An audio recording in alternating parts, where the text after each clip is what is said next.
Well, guys, we've been making things sterile with hot water and boiling water for a long time, way back into biblical times, back into with the Greeks and the Romans.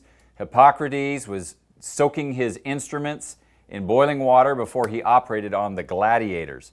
And then all the way up into modern times in the 1800s when a guy by the name of Charles Cumberland invented this fella, which is called the steam autoclave. So let's have Travis come back in and help us out with a few things. Now, you got a lot of ickies and stuff going on in dentistry, and that's what this is for. What kind of stuff are you trying to get rid of? The big three in dentistry: hepatitis, HIV, tuberculosis. And steam is the best way to get rid of that? Absolutely. Can you tell us why? Yeah, steam is the most affordable to deliver. It's the safest to deliver. Our only other option is chemicals, which put our employees at risk. Steam is the way to go. So, can you take a couple of seconds and show us how you would use this thing? Absolutely. Here's our syringe we used on you earlier. What we do, we drop that in a pouch. There's a self-seal right here. You seal it. It then goes in the autoclave. These are the indicators that show that it got to the proper temperature, 270 degrees, and the proper pressure. You lay that on these trays which slide in and out.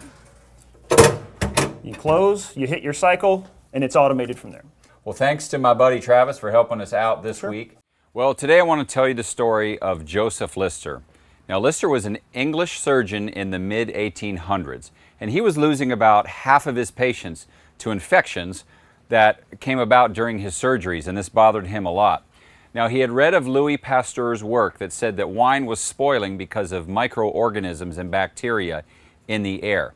So he also heard that something called carbolic acid was used to kill parasites in cattle. So he put the two together and reasoned that if I treated my surgical area, my surgical room with this carbolic acid, maybe I can reduce those infections. Well, it turns out that he did. He was treating his bandages, and he would treat the wound with this carbolic acid, and he reduced the mortalities from 50% to 15%, pretty drastic reduction. Well, here's where our story gets a little steamy. He invented something called the carbolic steam spray, which you see here in the pictures. It was this device that used steam to basically fill the room with this yellow, sweet, kind of smell like coal tar substance of carbolic acid. And so he would treat the entire room, the air, it would sort of rain down on the patient, the surgeons, the instruments, the whole bit. And that was his next step, and from there it just proliferated into things like steam sterilization and the autoclave. You might remember our episode we did on the autoclave. Well, Joseph Lister, he was on the front end of a lot of that.